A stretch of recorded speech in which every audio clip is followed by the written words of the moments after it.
Assalamualaikum warahmatullahi wabarakatuh. Alhamdulillah wassalatu wassalamu ala Rasulillah. Selamat malam dan salam sejahtera untuk kita semua. Mari memuji Allah Sang Maha Kuasa atas kehendaknya kita bertemu lagi, dan sebab izinnya sahabat hati dan sahabat dunia maya malam ini kan menikmati acara bincang-bincang malam alias talk show bersama Dr. Haji Amrullah dan insya Allah bersama Ketua Majelis Demuda Kabupaten Bulukumba Ustadz Ikhwan Bahar. Dan beliau berdua telah berada di studio Radio Cempaka Asri, dan kita tentu akan segera menyapa beliau berdua. Dan insya Allah sahabat hati dan sahabat dunia maya, bincang-bincang malam kita atau talk show malam ini menghadirkan Dr. Haji Muhammad Amrullah dan Ustadz Ikhwan Bahar, dan yang akan kita perbincangkan adalah tentang coronavirus disease atau COVID-19 dan istilah-istilah yang mengikutinya atau istilah-istilah yang sering digunakan ketika menyebutkan tentang corona. Dan baik, kita langsung menyapa beliau berdua. Saya ke Pak Dokter terlebih dulu. Assalamualaikum warahmatullahi wabarakatuh. Selamat malam Dokter.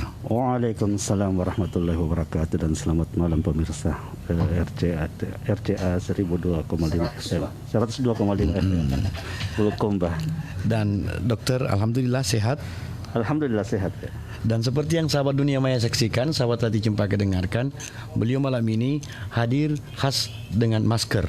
Dan itu ajakan bagi kita semua bahwa kami di Bilik Siar tetap berjarak aman karena ini adalah physical distancing dan jarak kami 2 meter antar saya, Ustaz Ikhwan Bahar dan Pak Dokter.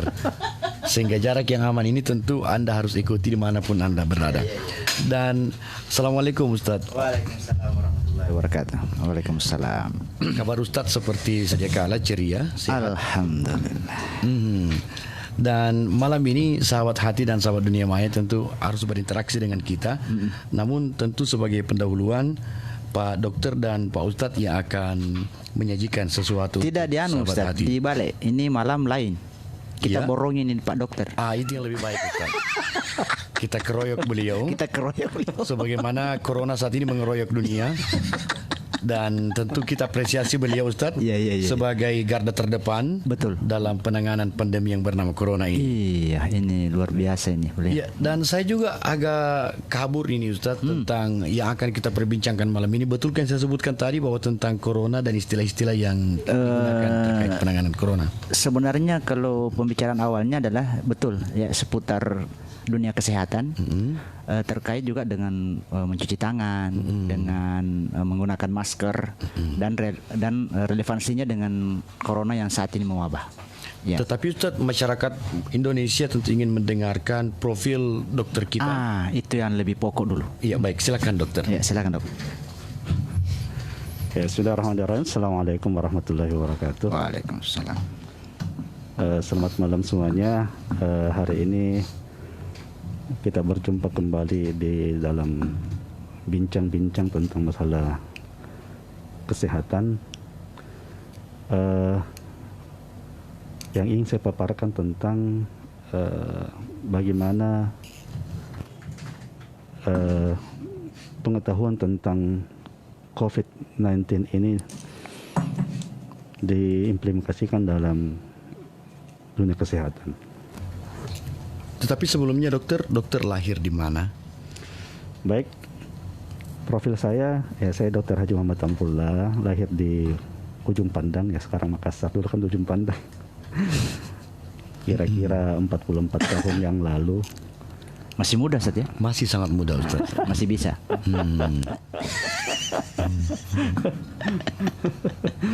Santai saja Dok. Ya, satu-satu. Ini kita baru beli kopi juga. Ya, anak 2, istri 1, ya sekarang bertugas di Puskesmas Ujung Loe di Bulukumba.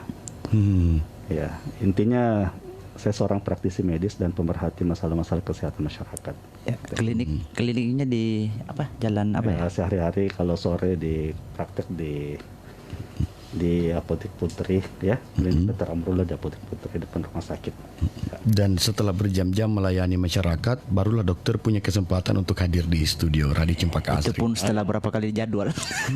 Ya. Karena timingnya itu susah sekali untuk mengatur waktu, ya, karena terkadang tabrakan dengan kegiatan-kegiatan yang memang yang artinya yang lebih spesifik dan lebih penting, ya, terkait dengan bagaimana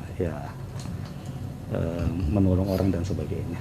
Dan sepertinya dokter, Pak Ketua Majelis DMUD yang harus menjelaskan ke masyarakat pendengar, sahabat Dunia Maya dan sahabat Hati tentang bagaimana menculik dokter ke studio. Silakan Ustaz. Iya, baik Ustadz. Nanti insya Allah dalam pembicaraan ini kita juga banyak berinteraksi dengan beliau. Karena terus terang ini Ustadz, bukan cuman saya, mungkin masyarakat pada pendengar sahabat hati juga agak buram dengan istilah-istilah sekarang yang muncul ini, PDP, ODP, dan itu juga kita akan minta sebentar dijelaskan sama dokter. Nah, beliau ini kebetulan di sisi lain selain praktisi media, praktisi kesehatan, beliau juga Dewan Pembina kami di Majelis Dai Muda. Sehingga dari situ kemudian berawal ada keinginan untuk berbagi ilmu dengan masyarakat kita, pendengar kita, dan insya Allah juga Ustadz untuk di bulan Ramadan nanti kita juga akan sinkronkan waktu dokter untuk mengisi, termasuk di dalamnya kan muncul hadis sumu tasihhu, berpuasalah agar kalian sehat. Dari sisi kesehatannya seperti apa? Itu nanti kita akan bedah pada bulan Ramadan nanti bersama beliau. Untuk malam ini kita fokus ke COVID-19 dulu, Dok. Ustaz. Nah, tentu sahabat Dunia Maya dan sahabat Atuta sangat beruntung malam ini karena praktisi dari dua dunia yang terkesan sangat berbeda tetapi pada arah yang sama. Iya. Sebagai seorang dai, ketua Majelis Dai Muda, dan sebagai seorang praktisi kesehatan, sang dokter tercinta kita, Pak Dr. Haji Muhammad Amrullah. Dan baik Ustadz, seperti yang Ustadz janjikan, kita langsung mendengarkan dokter menjelaskan istilah-istilah terkait dengan Mungkin lebih awal dulu Ustaz, kita dulu bertanya kepada beliau seperti apa saat ini kondisi Bulukumba ya di dalam hal menghadapi corona ini, yang termasuk Bulukumba juga sudah ada yang positif walaupun sudah sembuh, alhamdulillah. Kita juga mau mendengarkan dari beliau ini seperti apa kondisi Bulukumba terakhir ya. Mungkin bagaimana, Dok? Baik. Jadi assalamualaikum warahmatullahi wabarakatuh. Kita harus pahami dulu apa itu COVID dan apa itu virus corona. Ya. Jadi sekarang ini ya kita turut prihatin bahwa dunia sedang melanda yang namanya pandemi COVID-19. Jadi COVID itu merupakan kependekan daripada coronavirus disease 2019 karena berawal di 2019. Penyebabnya adalah novel disebut dengan sejenis virus yang namanya novel coronavirus ya. Jadi novel itu artinya baru. Jadi virus corona yang baru. Jadi jenisnya yang baru.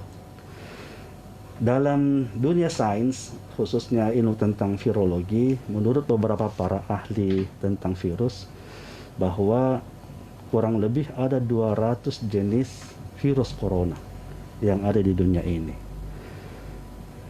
Dan sifatnya zoonotik, artinya pada umumnya dari 200 itu pada umumnya dia menyebar di antara sesama hewan. Dia sifat menyebar di sesama hewan. Cuma menurut para ahli ada 7 yang dapat menular ke manusia, yaitu, dan 3 di antaranya telah diketahui. Nah, apa 3 di antaranya itu? Dulu tahun 2003-2004 kita kenal namanya penyakit SARS, ya, Severe Acute Respiratory Syndrome, ya. Kemudian tahun 2015 ada namanya penyakit namanya MERS-CoV, ya. Jadi Middle East Respiratory Syndrome. Jadi penyebabnya juga sama-sama adalah virus corona. Nah, sekarang 5 tahun berikutnya muncullah ini yang baru. Namanya SARS-CoV-2, ya, atau biasa disebut dengan COVID-19. Oh. Otomatis kalau ada SARS-CoV-2, otomatis pasti ada juga namanya SARS-CoV-1 kan? Nah, SARS-CoV-1 itulah yang terjadi pada 2003-2004 yang menyebabkan penyakit SARS, yaitu. Nah, novel coronavirus atau virus corona yang baru ini itu bermula, ya kita ketahui bersama, berasal dari Wuhan, ya, Wuhan di salah satu provinsi kalau salah ya di negara Cina. Kemudian dari situlah mulai menyebar ke seluruh dunia. Penyebaran ke seluruh dunia ini disebut dengan pandemi. Jadi istilah pandemi itu adalah penyebaran virus penyakit ke seluruh dunia. Kalau cuma hanya menyerang Indonesia itu namanya epidemi. Nah, itu jadi bedanya di situ. Pandemi itu menyerang seluruh dunia. Kemudian kalau dia cuma lokalan saja itu disebut dengan epidemi. Oke. Terus bagaimana cara penularannya? Ya, menurut para ahli bahwa virus corona yang terbaru ini yang kita kenal dengan COVID-19 itu menularnya dari manusia ke manusia. Bukan dari hewan ke manusia, apalagi dari benda ke manusia. Jadi di dalam dunia luar virus ini tidak bisa hidup. Makanya dia butuh media untuk bisa bertahan hidup. Nah, media itulah dia akan masuk ke dalam sistem pernapasan pada manusia dan dia akan berkembang biak di situ. Disitulah dia berkembang biak dan lama-kelamaan menginfeksi manusia. Oke. Terus pada saat dia masuk ke dalam tubuh manusia, apakah dia langsung menimbulkan sakit? Belum. Tidak langsung menimbulkan sakit. Ada namanya masa inkubasi. Ya, masa inkubasi adalah masa mulai terpaparnya sampai menimbulkan gejala. Saya potong dulu dok sebelum masuk ke poin intinya. Ya. Ini kan beberapa waktu yang lalu waktu ada kajian Ustaz bersama Pak Dokter juga di kajian Dai Muda, beliau mengatakan sebenarnya ada beberapa penyakit yang lebih banyak membunuh manusia dibandingkan corona ini. Contohnya dok dulu kan ada diungkapkan TBC misalkan, muntaber dan seterusnya. Tapi kenapa justru ini COVID lebih wah ya dalam dalam di masyarakat dunia daripada penyakit-penyakit lain yang justru lebih banyak membunuh sebenarnya. Bagaimana tuh dok? Saya rasa kalau kita masuk ke kajian itu lama sekali. Itu perlu dikupas tuntas karena kita harus membedakan antara penyakit misalnya TBC dengan coronavirus. Jadi itu prosesnya lama. Jadi kita fokus ke coronavirus saja. Iya. Kalau memang ada sesi-sesi yang lain ya nanti kita akan ungkap itu. Insyaallah sebentar juga kita terima penelpon dari pendengar ya. kita dok ya. Ya Nah, sekarang yang mungkin lagi trennya lagi COVID yang lagi tren sekarang ya, karena kenapa dia tren karena penyebarannya yang cepat, cara penularannya yang cepat. Ya, jadi saya ulangi lagi bahwa penularannya dari manusia ke manusia, ya. Kemudian karena dia membutuhkan media untuk dapat bertahan hidup, jadi dia masuk ke manusia. Terus melalui media apa? Media apa sehingga orang dari manusia bisa menularkan ke manusia? Ada namanya media droplet. Droplet itu semacam percikan dari tubuh ke keluar. Misalnya kalau kita bersin, ya itu partikel-partikel yang keluar itu disebut dengan droplet. Kemudian kalau kita batuk, ya.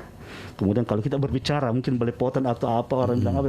Kalau bahasa awamnya ludah kayaknya ya. Ya ludah, tapi kalau lagi ngomong kemudian berceceran banjir. Banjir. Ya itu. Keringat tak termasuk dokter? Itu namanya droplet. Ya. Keringat tidak termasuk. Keringat tidak termasuk. Nah, droplet itulah yang keluar sehingga mungkin droplet itu menempel pada suatu media, ya. Kemudian dipegang oleh seseorang atau kan mungkin tidak pakai masker, kemudian tersembur begitu, kemudian kena dengan orang terkena percikan-percikan partikel kecil terkena sehingga masuk ke dalam saluran pernapasan. Itulah proses penularannya di situ. Oleh karena itu kita disuruh melakukan jaga jarak, ya, karena menurut penelitian semburan droplet itu dapat keluar sejauh sekitar 1 sampai 2 meter, ya paling. Itu pun kalau 2 meter itu orang betul-betul head to head itu, langsung tersembur gitu kan, tanpa memakai masker. Makanya orang disuruh pakai masker dan jaga jarak untuk menghindari itu. Ah, gitu maksudnya. Ternyata istilah sepak bola juga digunakan di head to head. Penggemar sepak bola, istirahat dulu nih Ustaz. Tidak sepak bola ini. Baik, tentang berapa hari inkubasi virus itu? Oke, kita lanjut lagi ya. Jadi begitu virus sudah masuk ke dalam tubuh manusia, maka dia akan melakukan replikasi. Replikasi itu artinya perbanyakan diri. Toh? Jadi ketika sudah masuk, sudah kontak dengan reseptor yang ada dalam tubuh, maka dia akan melakukan perbanyakan diri, ya. Sampai menimbulkan gejala. Proses itu disebut dengan masa inkubasi. Jadi lama masa inkubasi adalah sekitar 2 sampai dengan 14 hari. Itu masa inkubasinya. Jadi kalau pada masa inkubasi tersebut antibodi orang tersebut kuat, maka virus tersebut akan dilawan dan akan dikeluarkan dari dalam tubuh.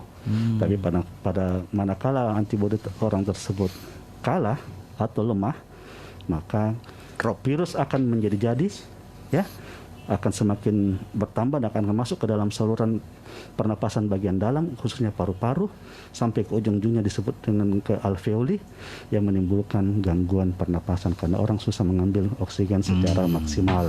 Nah, belum lagi kalau di situ lama-kelamaan Karena jumlahnya banyak, virus itu memanggil teman-temannya, diantaranya bakteri. Bakteri inilah yang dapat menyebabkan orang sampai sesak napas, akhirnya menyebabkan kegagalan fungsi organ, akhirnya meninggal. Gitu, ya. Nah, sahabat dunia maya dan sahabat hati, tentu kita undang Anda ke acara ini. Anda bisa berinteraksi dengan kami, dan saya menyapa saudara-saudari kita dokter yang mendengarkan dan menyaksikan dokter saat ini, beserta sang ketua Dai Muda Bulukumba, Pak Hashim Tawau, Pak Cakman Putra, Pak Dirman Azza, Andi Alimin, serta untuk Anda yang lain, Amir Coli, Uni, Juhardi Marlang, Ahmad Nakrantau, Andi Dewi, Dirman Azza, Hasbullah Toba, Arini Valentine, Syamsir Sri, Ardian Syah, Muhammad Natasha, Ramli, dan Andi Alirman. Untuk Anda yang menyaksikan acara ini dan memiliki pertanyaan atau hendak mengajukan sesuatu, dua narasumber kita yang sama-sama master siap menjawab Anda, master kesehatan dan master pendidikan Islam. Teleponnya tahu Ustaz? Baik, nomor telepon yang Anda bisa hubungi 0853 9457 5568. Ya, saya bacakan juga di sini Ustaz. Silakan. Dari Pak Andi Alimin, Assalamualaikum, selamat malam Dok. Saya pendengar RCA dari Batam. Salam buat keluarga di Balong. Ya, sepertinya dulu ini ya. Dok, dari Uni, dokter andalanku itu. Ya, ini cewek ini. Cakman Putra, Sarawak, Malaysia hadir Dok. Dirman Azza, Sinjai hadir. Wah, oke, mantap. Malaysia menyaksikan, Sinjai mendengarkan. Iya.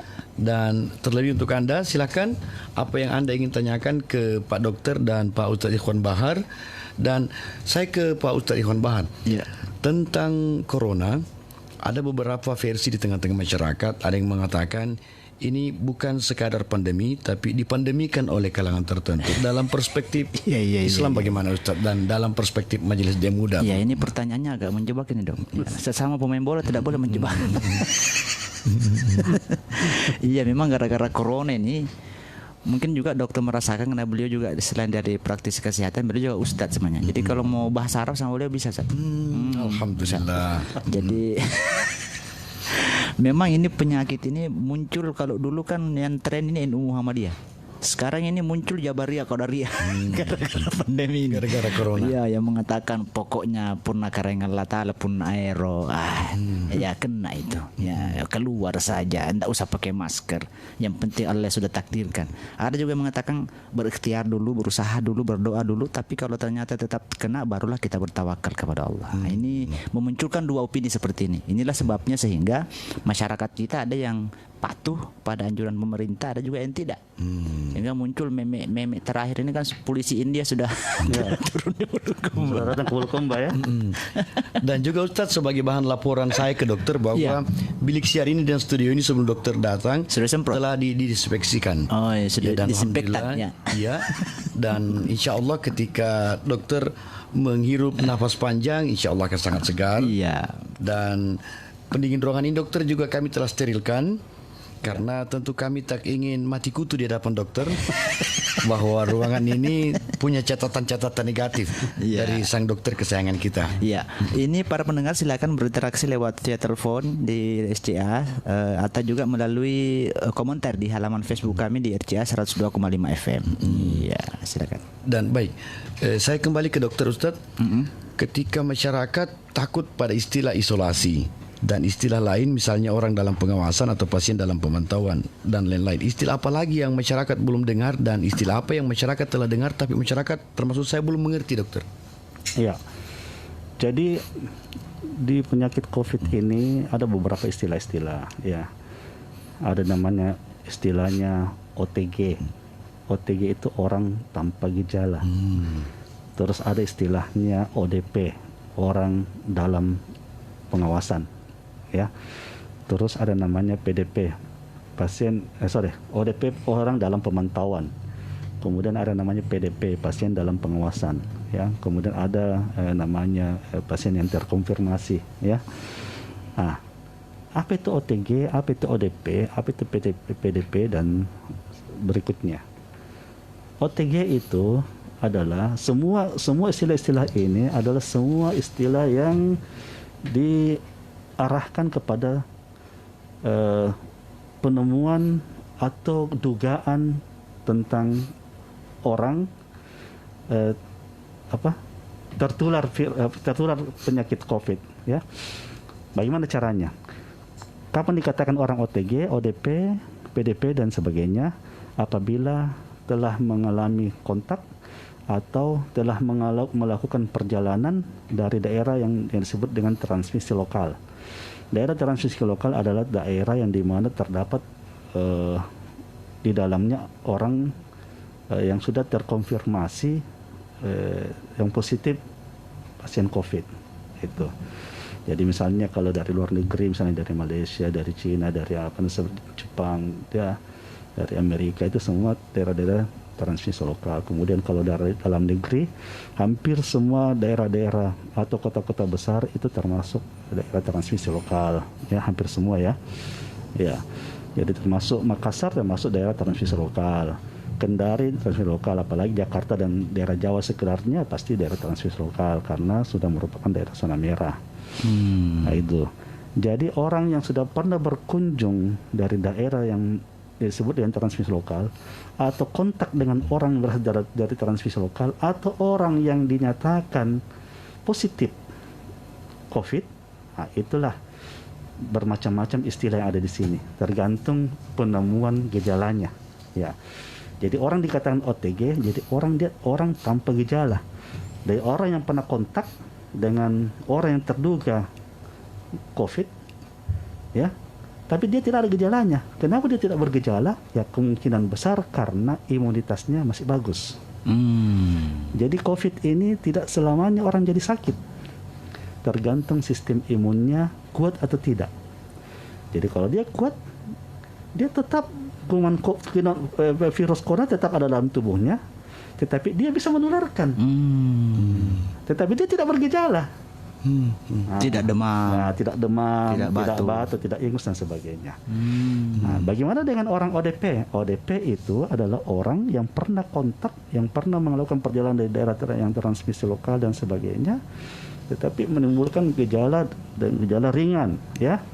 Misalnya dia ada demam, suhu badan, dia ada batuk, dia ada sakit tenggorokan, dia ada, ya kadang-kadang ada sesak, ya, nyeri badan dan sebagainya, pegal-pegal dan sebagainya. Itu orang dalam pengawasan. Jadi apa tindakannya? Ya tetap dilakukan isolasi di rumah. Isolasi mandiri namanya. Berapa lama? Ya selama 14 hari. Sampai benar-benar dia betul-betul dinyatakan sehat atau tidak memiliki gejala yang sifatnya fatal. Sedangkan PDP ini gejalanya lebih hebat daripada ODP. Misalnya dia ada sesak napas yang hebat, atau dia terkena infeksi saluran pernapasan yang hebat, atau memang ada penyakit-penyakit yang sebelumnya, kemudian dia pernah kontak dengan orang dari daerah itu, orang yang terkonfirmasi COVID atau habis melakukan perjalanan dari daerah transmisi lokal. Tetapi gejalanya sesak. Nah, orang PDP ini tindakan yang dilakukan adalah melakukan isolasi di rumah sakit, ditangani oleh dokter ahli. Ya begitu. Nah, satu lagi dokter yang sering membingungkan, saya yang sangat bingung karenanya, positif corona dan negatif corona. Menurut saya sebagai orang awam, negatif berarti kena corona, positif tidak. Justru yang terlihatkan di media Ustaz yang positif, yang terkena corona, yang negatif tidak. Ya. Istilah ini dokter mau dipertajam. Positif itu maksudnya positif adalah terkonfirmasi corona, artinya dia kena virus corona ada dalam tubuhnya. Jadi dia bisa menginfeksi orang, dia bisa menularkan kepada orang lain. Itu namanya positif. Bagaimana bisa dinyatakan positif? Ya melalui pemeriksaan. Pemeriksaan yang kita sekarang ada, ya ada disebut dengan pemeriksaan dengan cepat. Pemeriksaan cepat disebut yang rapid test. Terus ada pemeriksaan dengan teknik PCR. Swab. Ya, dengan swab. Ya. Ini sudah ada kopinya. Ada kopinya ini. Oke. Dengan teknik PCR. Nah, jadi kalau pemeriksaan ini menunjukkan nilai positif dan terkonfirmasi positif, maka pasien tersebut dinyatakan memang positif corona, begitu. Kalau negatif ya tidak ada, apalagi kalau PCR-nya itu menunjukkan beberapa kali pemeriksaan dia negatif, berarti dia memang tidak ada corona. Sehingga bisa saja dokter sama dengan orang kalau sudah terkonfirmasi sudah positif corona, kemudian dilakukan proses isolasi baik itu di rumah atau di rumah sakit, kemudian setelah dilakukan pemeriksaan berikutnya ya 2 atau 3 kali semua nyata negatif, kali dinyatakan sembuh dari penyakit COVID. Kalau dulu itu Ustaz, kalau kita positif istri tak gembira Ki. Ya, sekarang kalau orang positif bahaya. Menyedihkan. Menyedihkan. Ya, Ustadz, sebelum kita lanjut, mungkin kita juga menyampaikan dulu ini dari pendengar kita. Ada Balam Pesuang hadir, Bapak Mahmud, Agusti Randa, Bijawang menyimak, dan satu pertanyaan dari Bapak Abdul Rahim Serang. Bagaimana tanggapan Ustadz tentang banyaknya masjid yang melakukan salat Jumat, utamanya di Bulukumba, dan bagaimana tanggapan tentang itu? Ya. Bagaimana? Saya kembalikan ke Ustadz karena saya yang baca. Dan saya juga ingin memperdengarkan sebentuk pertanyaan dari adik kandung Ustadz Ikhwan Bahar, Ustadz muda Muslim Bahar. Beliau bilang begini, Assalamualaikum warahmatullahi wabarakatuh. Tapi dokter, ada pertanyaan, apakah menurut dokter Haji Muhammad Amrullah MKes, Bulukumba ini zona merah atau kuning? Melihat realitas lockdown yang berkepanjangan bahkan diprediksi 3 bulan ke depan. Syukron. Dari Ustadz Muslim Bahar. Silakan dokter. Iya, silakan dok. Iya. Jadi setelah terkonfirmasi ada pasien yang positif corona, ditambah dengan situasi keadaan pasien yang terduga COVID itu banyak, PDP. ODP-nya kita banyak, PDP-nya juga kita banyak, maka Bulukumba itu masuk dalam kategori zona merah. Nah itu, walaupun sudah dinyatakan bahwa pasien yang telah positif tersebut sembuh, tetap kita masih berada dalam zona merah. Artinya dengan zona merah itu memunculkan dari diri kita untuk semakin berhati-hati, Tingkat keberhati-hatian untuk semakin waspada terhadap penyakit ini. Benarkah prediksi yang dikhawatirkan oleh Ustaz Muslim Bahar dokter bahwa ada kemungkinan lockdown akan diprediksi 3 bulan ke depan? Tidak ada lockdown Ustaz. Tapi Ustaz Muslim Bahar Ustaz mengistilahkan itu. Tidak ada istilah lockdown kita ini. Bukan dok? Ya, istilah lockdown itu ya namanya lockdown, artinya lockdown itu artinya orang dari luar tidak bisa masuk ke Bulukumba, dan orang dari Bulukumba tidak boleh keluar dari Bulukumba. Itu intinya sebenarnya lockdown. Tapi sepertinya itu susah untuk kita terapkan, jadi mungkin sedangkan di kota-kota besar juga tidak dilakukan. Baru pembatasan sosial besar-besaran ya. Jakarta saja bahkan sekarang sudah Depok, Tangerang, Bekasi memperlakukan namanya PSBB. Darurat kesehatan Dan kita juga menyapa Pak Dirman Ziko Almeida.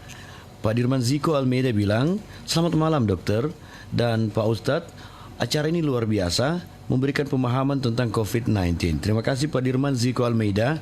Pak dokter menyambut apa yang Anda apresiasikan dengan senyum. Cuma senyum manisnya Pak dokter tidak nampak. Tak tampak oleh Anda. Tapi tampak oleh hati Anda. Tidak bisa juga minum kopi karena pakai masker. Jadi senyum ada di balik layar. Layar masker. Iya, dan juga Andi Dewi, Bu Suwarni Zaihal, salam sehat warga Bulukumba. Amin. Terima kasih Bu Suwarni Zaihal dan Andi Dewi. Untuk Anda yang lain, Suade Dade, Pak Agus Tiranda, Mahmud, Amir Coli sudah tadi kita sapa. Dan baik dokter, ketika masyarakat Bulukumba menyebut bahwa COVID-19 ini adalah hal yang menakutkan, bagaimana memberikan terapi ke masyarakat agar tidak takut dengan keberadaan COVID-19 ini? Ya, ini yang perlu kita luruskan ya. Jadi keberadaan COVID-19 ini adalah sesuatu hal yang tidak perlu ditakutkan, tetapi perlu diwaspadai. Jadi ini suatu hal yang berbeda ya. Jadi tetap kita waspada, tapi jangan takut. Kenapa? Karena menurut beberapa penelitian bahwa karena tidak semua orang yang terkena COVID ini sakit. Iya. Tadi saya sudah katakan tadi kan, OTG. Nah, tidak semua orang yang terkena virus corona ini akan mengalami sakit, tergantung sistem kekebalan tubuhnya. Ya, jadi apabila dalam proses masa inkubasi tersebut antibodinya menang melawan virus, otomatis dia akan sehat. virus tersebut akan hilang karena ada perlawanan daripada antibodi dalam tubuh tersebut. Yang kedua, kita lihat fenomena sebaran penyakit yang ada di dunia itu jelas terlihat bahwa ternyata orang yang sembuh itu jauh lebih banyak ketimbang orang yang meninggal. Ya. Yang menurut beberapa ahli, utamanya ahli virus mengatakan bahwa tingkat kematian akibat COVID ini sekitar 0 sampai 8%. Ya, 0 sampai 8%, sehingga menghadapi COVID ini tidak perlu sampai takut, karena perasaan takut itu justru akan menurunkan sistem kekebalan tubuh. Hadapi saja dengan cara yang semakin meningkatkan pola hidup bersih dan sehat, ya, kemudian meningkatkan sistem kekebalan tubuh kita. Sebentar kita akan menyampaikan tentang masalah bagaimana cara mencegah penularan COVID ini. Nah, saya ke Pak Ustaz Ikhwan Bahar. Ketika masyarakat menyebutkan bahwa ini adalah siksaan, ini adalah ujian, ini adalah teguran, Ustaz Ikhwan Bahar mengajak masyarakat memahami ini dengan cara apa, Ustaz? Kita jawab dulu nih, Ustaz. Yang tadi, bagaimana tentang banyaknya masjid yang melakukan salat Jumat? Baik. Saya kira dari Bapak Abdul Rahim Serang, saya kira simpel saja. Pemerintah sudah memberikan anjuran, MUI juga sudah memberikan himbauan, tapi yang namanya sifatnya himbauan, ya tidak ada implikasi hukum, ya tergantung pada orangnya. Ya, jadi kalau ternyata masih ada beberapa masjid yang melaksanakan salat Jumat, itu kembali kepada personal masing-masing. Saya kira begitu, Ustaz, ya, karena pemerintah juga sudah memberikan penyampaian kepada kita untuk sementara waktu, ya kita mengadakan sholat Jumat, tapi ya masyarakat kita sebagian ternyata tidak ini. Terkait dengan apa tadi yang ditanyakan? Jika masyarakat memiliki pandangan yang berbeda, ada yang menyebut ini adalah azab, ujian, ada pula yang menyangka ini adalah teguran. Tergantung pada tingkat keimanan seseorang. Ya, saya kira bukan cuma COVID, tapi seluruh musibah bencana bisa jadi dia merupakan ujian bagi orang beriman yang bagus imannya untuk menaikkan kelas di hadapan Allah. Yang kedua juga sebagai teguran, mungkin selama ini kita khilaf, lalai, tidak ada perhatian pada keluarga dan seterusnya, sehingga diberikan ujian. Ya, dengan seperti ini. Yang ketiga, ini merupakan azab bagi orang-orang yang sudah tidak mendengar. Ya. Anzartahum am lam tunzirhum la yu'minun. Orang yang kamu peringati atau tidak ada perubahan, ya ini menjadi azab ya bagi dia. Mudah-mudahan paling parah kita pada level kedua. Ini teguran ya. Nah, sebagai pengurus Majelis Ulama Indonesia Kabupaten Bulukumba sekaligus sebagai Ketua Majelis Dai Muda Kabupaten Bulukumba, masyarakat gelisah akan adanya penolakan di berbagai daerah tentang jenazah pasien yang positif corona. Ya. Saya sebelum menjawab ini, Ustaz, saya kira juga bagus dari sisi tinjauan kesehatannya, karena kemarin kan ada yang PDP, Dok, ya. Yang di Balong ya, yang dikuburkan. Sebelum kita jawab, mungkin ada penjelasan dulu dari dokter, Ustaz. Bagaimana mekanisme proses penyelenggaraan jenazahnya dan penguburan bagi orang yang terindikasi positif corona kemudian meninggal dunia. Sebelum kita jawab dari sisi keagamannya, silahkan, Dok. Tapi sebelum dokter menjawab, tentu apakah ini tidak melanggar etika, Ustaz, kalau kita siaran langsung kemudian menyeruput kopi? Tidak, Ustaz, ya. Baik, silakan dokter. Saya mau sekali menyeruput Ya, baik. Jadi ini perlu diluruskan. Nah, inilah sebenarnya persoalan-persoalan ini yang sebenarnya tidak perlu ada di masyarakat. Betul. Jadi jangan sampai gara-gara corona timbul persoalan baru di masyarakat, timbul stigmatisasi, timbul diskriminasi yang ada di masyarakat. Ini sebenarnya persoalan baru dalam hal timbulnya karena COVID-19 ini. Iya, betul. Ini tidak perlu ada karena itulah pentingnya sosialisasi oleh semua stakeholder tentang masalah COVID, supaya masyarakat paham dan mengerti tentang penyakit ini dan tidak perlu merasa takut. Ya, tentang masalah jenazah. Jadi otomatis sesuai dengan standar WHO. Jadi persoalan pemulasaran dan penguburan ini harus sesuai dengan standar yang sudah ditetapkan WHO. Betul. Jadi harus melalui dengan pada standar operasional prosedur penanganan jenazah yang terinfeksi. Jadi semua dilakukan sedemikian rupa ya oleh tim yang ada namanya tim pemulasaran di rumah sakit, kemudian proses pengepakannya, kemudian proses pemakamannya itu sudah terstandarisasi dengan baik. Itu tidak perlu ditakutkan. Jadi perlu saya katakan kembali bahwa virus ini sejak dari awal saya sudah katakan bahwa tidak akan pernah hidup pada benda mati, ya. Jadi dia akan berkembang biak, dia akan melakukan replikasi pada benda yang hidup, sesuatu yang hidup. Jadi kalau misalnya pasien sudah meninggal, sudah 7, apalagi kalau 7 jam dia sudah meninggal, itu sudah virusnya ikut mati. Tidak akan berkembang lagi. Ditambah lagi pada proses pengepakannya, pada proses pemandian dan sebagainya, terus apalagi dikafani, dikafani, kemudian dikepak dalam peti mati, itu kan sudah dilakukan proses disinfektan juga. Terus di sekitar pemakamannya juga dilakukan proses disinfektan. Jadi sudah aman semuanya. Jadi tidak ada perlu ditakutkan. Berarti petugas di pemakaman, dokter, tidak perlu menggunakan APD? Tetap harus menggunakan APD. Tetap APD itu merupakan prosedur yang memang sudah umum dilakukan. SOP-nya gitu ya. Itu sudah standar operasi yang harus dilakukan. Untuk pihak medis atau untuk petugas pemakaman, dokter? Ya makanya pemakaman itu tidak boleh di dalam bentuk keramaian. Harus ya petugasnya saja yang menurunkan. Bahkan keluarganya pun harus beberapa radius dari tempat pemakaman. Ya, tidak boleh mendekat. Ya. Iya. Begitu. Nah, Ustadz, ketika pasien atau jenazah pasien positif corona itu hendak disolati, bolehkah dengan jarak jauh?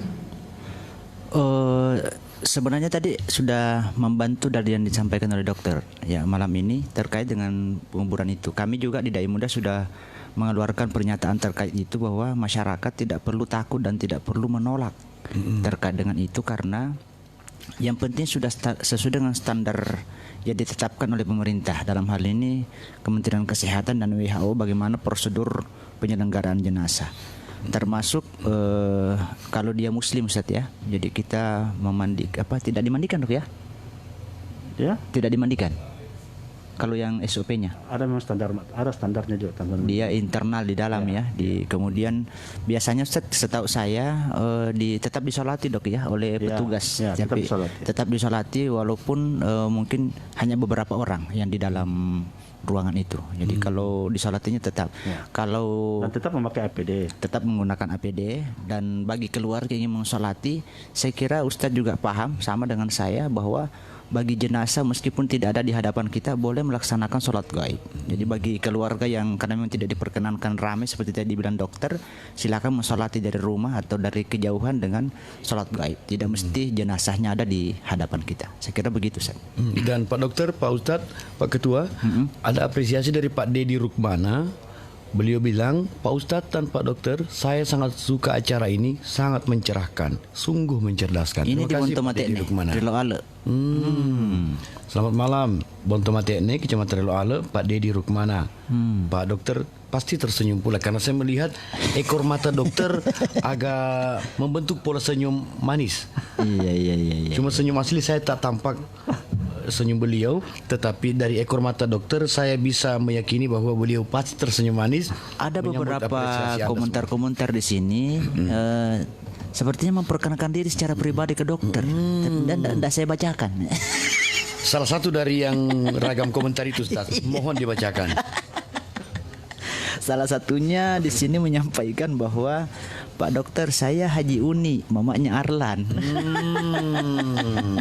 Nah, ketika kita berbincang kemudian ada semacam perkenalan dari seseorang, bukankah perkenalan itu harus disambut, Ustaz? Iya, betul.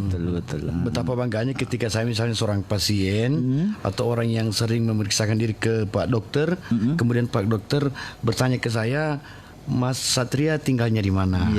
Nomor telepon genggamnya berapa digit? Saya bangga, Ustaz. Sembuh sebelum sembuh itu sendiri datang. Ya, dan kembali ke Pak Dokter, Ustaz. Iya. Masyarakat diminta untuk melakukan penjagaan pola hidup bersih dan sehat. Iya, PHBS. Hal-hal apa yang masyarakat sering abaikan, Dokter, tentang anjuran ini? Jadi dasarnya begini. Kita ketahui bahwa COVID-19 ini sampai sekarang belum ada obatnya dan belum ada vaksinnya. Oleh karena itu, cara untuk menangkal, cara untuk mencegah, cara untuk melawan dari COVID ini ya dengan cara yang pertama adalah melakukan kebersihan diri, ya, termasuk kebersihan lingkungan kita. Ya. Yang kedua adalah melakukan pola hidup bersih dan sehat. Ya. Kemudian yang berikutnya adalah bagaimana melakukan social distancing atau physical distancing sesuai dengan anjuran pemerintah dan sebagainya. Ya, yang pertama adalah melakukan kebersihan diri. Ya, dalam agama kita saja setiap mau melakukan sesuatu ya harus melakukan cuci tangan, harus melakukan bersih-bersih. Ya, dalam sholat pun sebagai syarat sah sholat itu adalah kita harus suci dan bersih. Ya, langkah awal untuk suci dan bersih adalah dengan cara berwudu. Ya, begitupun dengan hal ini. Bagaimana kita bisa menjaga diri kita untuk senantiasa tetap bersih. Nah, hal yang paling mudah dengan cara sering melakukan cuci tangan sebelum dan setelah melakukan aktivitas. Nah, yang kedua adalah terkait dengan pencegahan COVID adalah hindari keramaian. Ya, kalau misalnya memang tidak ada kegiatan yang penting-penting amat, ya sebaiknya di rumah aja, ya. Ya, misalnya kecuali kalau memang merasa penting atau merasa ada memang kepentingan untuk keluar, ya sebisa mungkin untuk jangan terlalu lama di luar, cepat pulang ke rumah. Yang ketiga adalah ya selain cuci tangan, hindari keramaian, ya lakukan yang namanya social distancing atau physical distancing. Ya, jadi jaga jarak. Ya, jaraknya berapa meter ya sekitar 1 sampai 1,5 meter atau 2 meter. Jadi kalau misalnya kita berbicara dengan sesama kita atau melakukan apa, ya usahakan ada jarak di antara kita. Ya. Nah, terus berikutnya ya sebaiknya menggunakan masker. Jadi masker itu fungsi utamanya adalah untuk misalnya kita lagi batuk atau lagi apa, lagi bersin supaya tidak kita mencegah supaya orang lain tidak tertular daripada ketika kita batuk dan sebagainya. Nah, terus yang paling utama adalah bagaimana kita meningkatkan sistem pertahanan tubuh kita. Bagaimana cara meningkatkan sistem pertahanan tubuh kita? Nah, ada 2 cara, yaitu menguatkan fungsi jasmani dan menguatkan fungsi rohani. Bagaimana cara menguatkan fungsi jasmani? Pertama, dengan cara cukup tidur. Ya, jadi yang suka begadang. Nah, syukur-syukur di masa COVID ini kafe-kafe, warkop itu sudah tertutup ya. Jadi sudah orang mengurangi orang untuk begadang. Jadi berapa lama kita harus tidur? Ya sekitar 6 sampai 8 jam. Nah, itu. Gunanya apa? Untuk meningkatkan sistem pertahanan tubuh kita. Yang kedua, cukup makan. Ya. Berapa kali kita makan? Ya pada saat tubuh kita mengeluarkan sinyal lapar. Kalau tubuh kita sudah mengeluarkan sinyal lapar, ya di saat itulah kita mulai makan. Jangan sampai kita abaikan itu, karena kita harus, kalau kita mau sehat, kita harus bersahabat dengan tubuh kita dengan cara memahami bahasa-bahasa atau sinyal-sinyal yang dikeluarkan oleh tubuh kita. Dan pasti tubuh akan mengeluarkan sinyal. Kalau kita capek, pasti tubuh mengeluarkan sinyal. Ya, contoh dia mengantuk atau lelah, mungkin mengantuk, atau haus, pasti ada sinyal haus. Toh, mau ngebuang air kecil, air besar, pasti ada sinyalnya. Begitupun dengan lapar, pasti ada sinyalnya. Jadi kita harus pahami bahasa-bahasa tubuh, karena bahasa yang dikeluarkan itu bukan serta-merta keluar, tetapi mungkin melalui proses yang panjang dalam hal mekanisme tubuh, sehingga memberikan dorongan kepada sang pemilik tubuh itu untuk melakukan apa yang diinginkan oleh tubuh tersebut. Terus jadi selain cukup tidur, cukup makan, kemudian cukup olahraga, cukup gerak. Jadi jangan mager. Jadi jangan malas bergerak, dia olahraga ya. Jadi dianjurkan olahraga sekitar ya minimal 30 menit ya, minimal 30 menit setiap hari ya. Kalau misalnya mau olahraga yang berat ya kalau bisa sekitar 4 atau sampai 5 kali dalam seminggu olahraganya. Ya. Benarkah terpapar matahari dokter bisa membunuh virus corona? Di berjemur. Berjemur. Jadi berjemur itu adalah salah satu upaya untuk meningkatkan sistem kekebalan tubuh dengan cara tubuh kita mendapatkan vitamin D alami. Vitamin D alami itu berperan untuk meningkatkan vitamin dalam tubuh kita sehingga dia berfungsi untuk menguatkan tulang, otot, ya. Sehingga Dari jam berapa itu biasanya dok yang paling bagus? Ya sebenarnya ada beberapa literatur yang mengatakan antara jam 8 sampai jam 10, tapi ada mengatakan jam 10 sampai jam 11. Kemudian sore pun jam 4 sampai jam 5. Kalau Pak Ustadz biasanya jam 1 ya? Saya sering berada di lapangan Ustadz, panen jagung seharian berada di lapangan, terpapar terik matahari dengan derajat yang sangat tinggi. Tapi pakai alat pelindung diri dokter. Alhamdulillah. Oh ya. Dan ketika masyarakat juga beramai-ramai mandi di Pantai Merpati dokter, katanya berendam air asin itu bisa membunuh virus. Oh, ada lagi ya informasi begitu? Sangat ramai Ustaz. Saya sering berkunjung dan sekadar berlalu karena khawatir tersweeping. Ternyata masyarakat ramai membasahi tubuh berendam di air asin. Apakah memang ada fungsinya dokter? Ya. Air laut. Baru saya luruskan begini, bahwa virus itu akan berkembang biak tergantung lingkungannya. Lingkungan yang mana dia akan berkembang? Pertama, lingkungan yang gelap, lembab. Nah, dia akan berkembang biak di situ. Yang kedua adalah lingkungan yang basah. Kemudian lingkungan yang kotor. Nah, itu dia akan berkembang biak di situ. Jadi cara untuk melawan itu ya sebaliknya. Jadi ciptakanlah ruangan kita yang terang, sinar matahari masuk, ya, karena dia tidak akan bisa berkembang biak. Ya. Perlu kita pahami bersama bahwa dari awal tadi saya sebutkan bahwa virus tidak akan berkembang biak di luar tubuh manusia. Dia tidak akan berkembang biak di benda mati, tapi dia akan berkembang biak di dalam tubuh manusia. Dia akan melakukan replikasi, perbanyakkan diri di dalam tubuh yang hidup. Bukan tubuh yang mati atau bukan pada benda yang mati. Begitu. Jadi kalau misalnya berendam di air ya tidak, itu tidak masuk akal kalau dia berkembang biak di situ. Iya.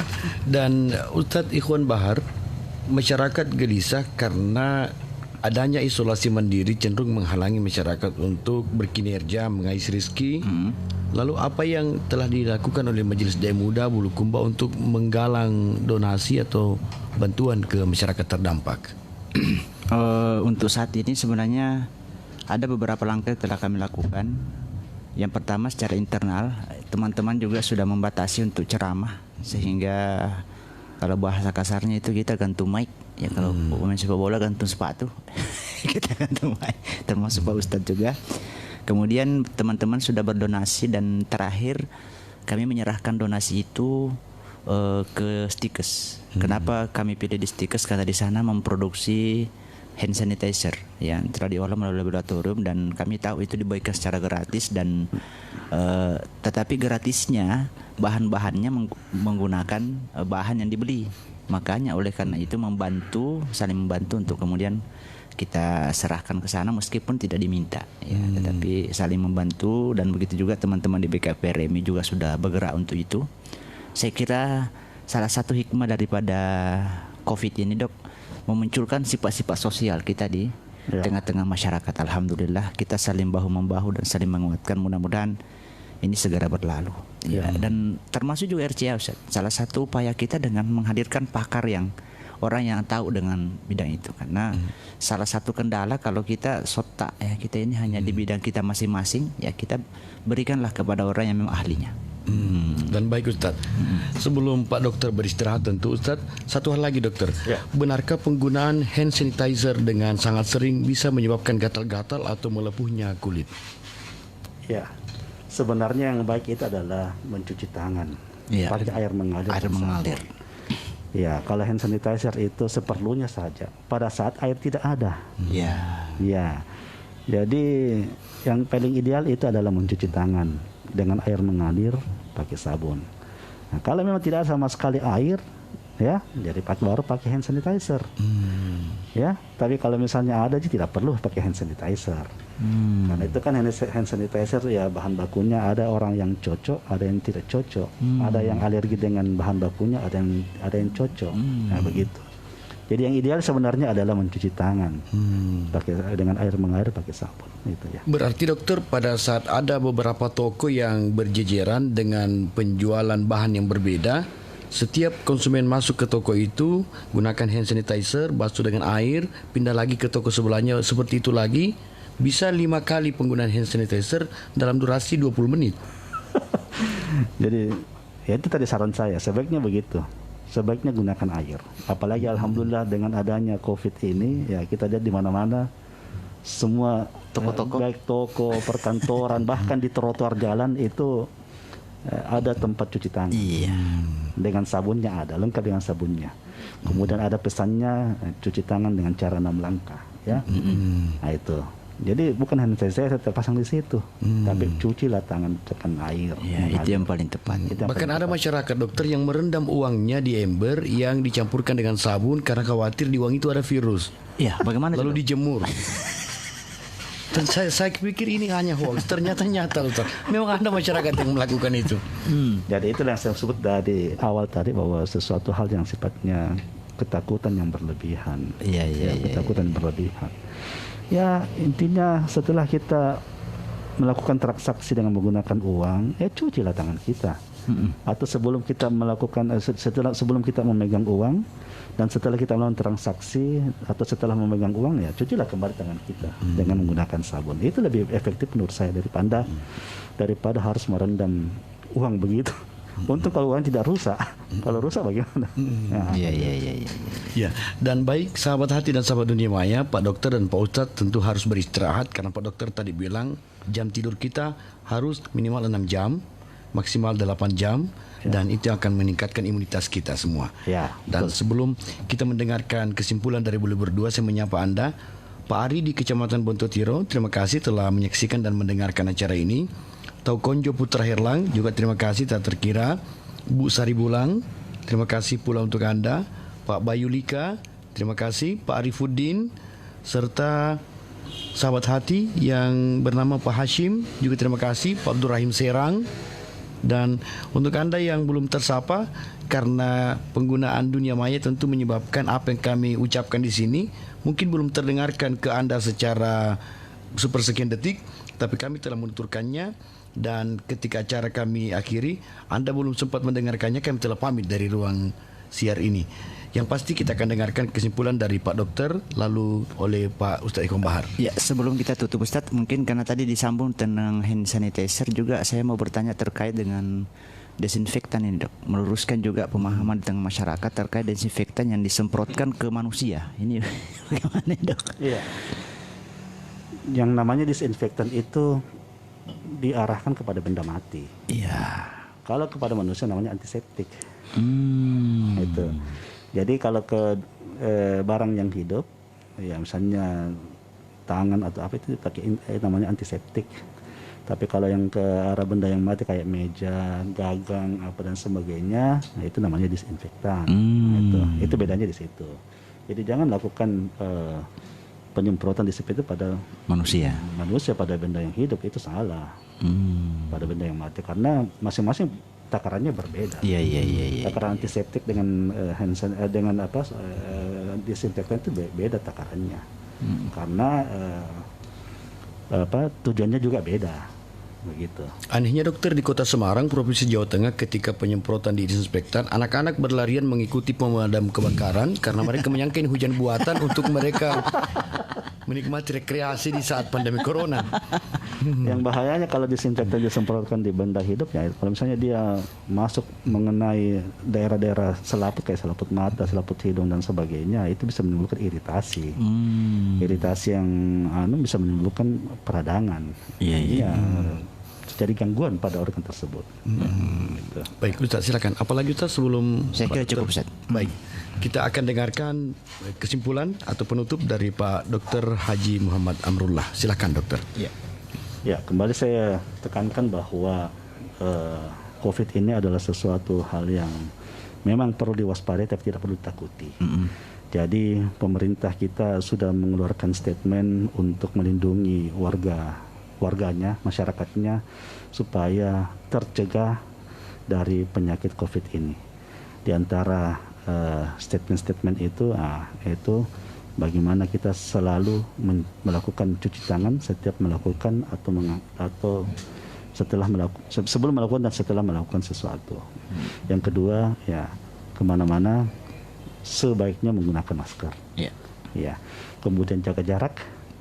Kemudian lakukan pola hidup bersih dan sehat. Itu saya rasa itu ya. Statement saya. Dan Pak Ustadz Bahar sebagai penutup juga tolong dijawab pertanyaan dari Pak Ari Ustadz. Sebelumnya saya sapa-sapa juga Pak Suparjo Bustan di Sabah, Malaysia. Terima kasih Pak Suparjo Bustan. Jauh ini. Untuk Pak Ari bertanya begini. Jika virus berkelanjutan dan masjid kosong dan kita tidak bisa sholat Jumat secara berturut-turut 3 kali, apakah kita sudah kafir atau bagaimana? Itu dari Pak Ari. Dan satu lagi, mengapa masjid-masjid dikosongkan tetapi pasar, bandara dan tempat umum lainnya tetap buka? Mohon pencerahan dari Pak Ari. Silakan Ustaz. Saya menambah sedikit Ustaz, nanti Ustaz yang melengkapi. Ya, saya kira ini dalam kondisi darurat jangankan sholat Jumat. Ya, babi saja boleh dimakan. Ad-daruratu tubihul makhturat. Ya, dalam kondisinya darurat. Kalau ditanyakan tentang masalah pasar, saya kira ini ranahnya pemerintah. Ya, MUI hanya seputar masalah ibadah dan keagamaan. Tentu ada pertimbangan lain. Mungkin diantaranya adalah bahwa ibadah Jumat kita ada penggantinya duhur, sementara pasar tidak ada penggantinya. Itu mungkin salah satunya.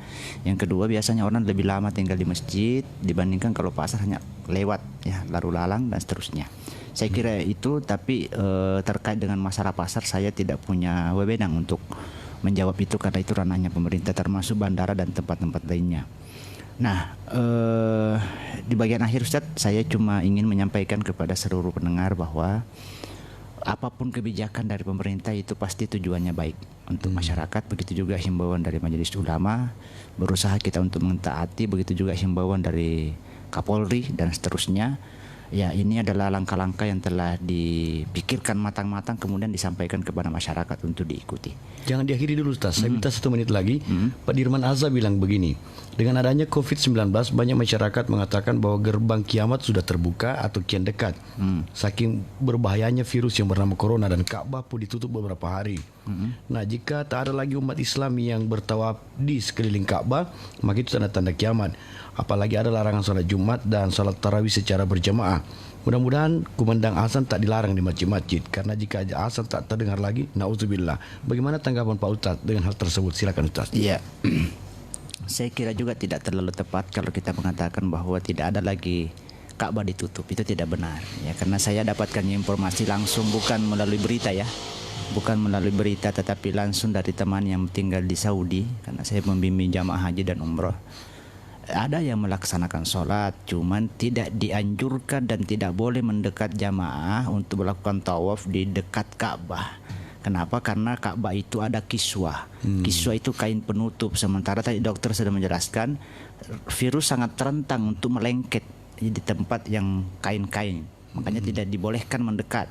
Tapi kalau di luar area itu masih banyak orang melaksanakan ibadah, termasuk di lantai bawah. Ini pemahaman yang perlu diluruskan juga ya terkait dengan itu. Betul tadi dokter menyatakan boleh kita khawatir tapi jangan panik. Sampai-sampai banyak berita-berita simpang siur termasuk haji. Belum ada konfirmasi tentang pembatalan haji tahun ini. Itu yang saya pahami dari informasi di Saudi yang berbahasa Arab disampaikan oleh Kementerian Saudi. Jadi tetap masih ada tawaf Ustaz ya? Iya, masih ada. Cuman itulah dibatasi jamaah ya, dibatasi jamaah. Jadi jangan sampai kita juga gampang sekali ya terprovokasi dengan itu. Dan ada satu dari Andi Sita Dewi, dokter dan Pak Ustadz, walaupun Pak Dokter telah pamit, namun saya harus bacakan ini. Seharusnya acara ini Bung Andi jangan diakhiri, biarkan berlangsung sampai jam 12 malam. Kami sangat butuh dan banyak ilmu yang kami dapat. Termasuk tadi istilah disinfektan dan antiseptik. Baru malam ini saya tahu perbedaannya Bung Andi. Saya juga baru malam ini. Saya juga Ustaz. La ilaha illallah. Kayaknya kita punya pekerjaan rumah dari manajemen Cempaka Ustaz. Nanti kita punya program dengan Pak Dokter ini mungkin sekali seminggu atau gimana. Kita pencerahan lah. Harus Ustaz. Iya. Oke. Nah, terima kasih para pendengar atas responnya. Ini baru awalan. Ini baru ekstra. Nanti kita lihat ya. Nah, sahabat dunia maya, sahabat hati, tak perlu khawatir. Ini baru ekstra, kata Ustaz Iwan Bahar. Ini baru permulaan, kata Dr. Haji Muhammad Amrullah. Anda harus bersabar. Seiring waktu luang Pak Dokter, beliau akan hadir lagi untuk Anda semua. Dan baik, kedua narasumber yang terhormat, terima kasih. Assalamualaikum warahmatullahi wabarakatuh. Waalaikumsalam warahmatullahi wabarakatuh.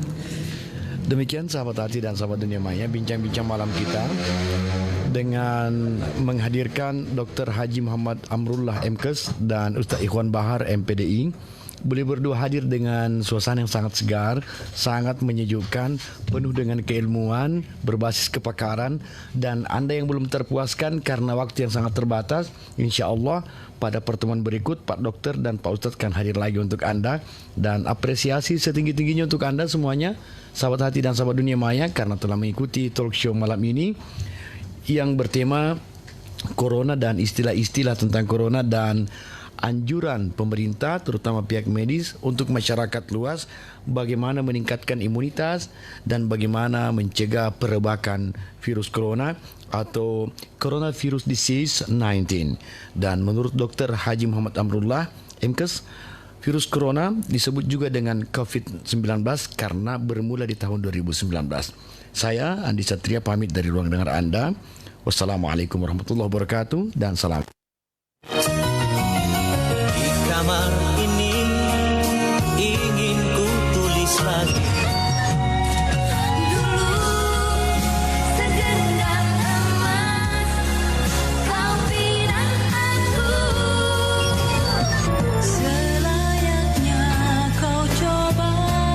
Nikmati malam Anda dengan lagu-lagu kenangan di Salam Sahabat Radio Cempaka Asri di tiap pukul 22 hingga 24 waktu bagian tengah Indonesia tercinta.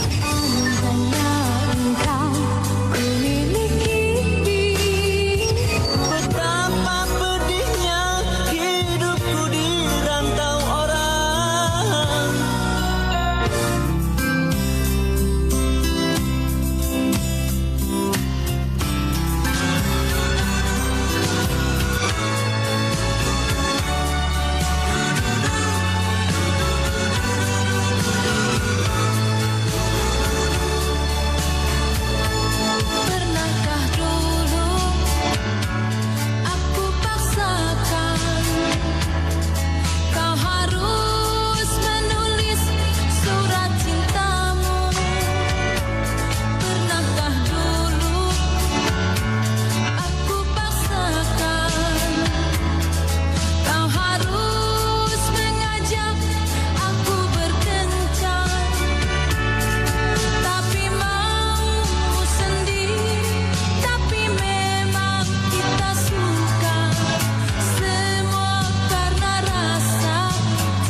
Alexandre Machado of Brazil. Can he possibly tap out on Lone Sun? A chance go up for Onla early. Seeing that size discrepancy you were talking about, Michael. Look how big Machado is. Ongla's pressing forward. Look out for the right hand, the big tub thumper on Ongla's son. Roundhouse kick from Ongla. Machado's got to get this contest to the ground. Even he knows it. He said to us yesterday, I can't match Ongla standing. I need to get it down. But once I'm down, that's my world. But the Burmese Python's got such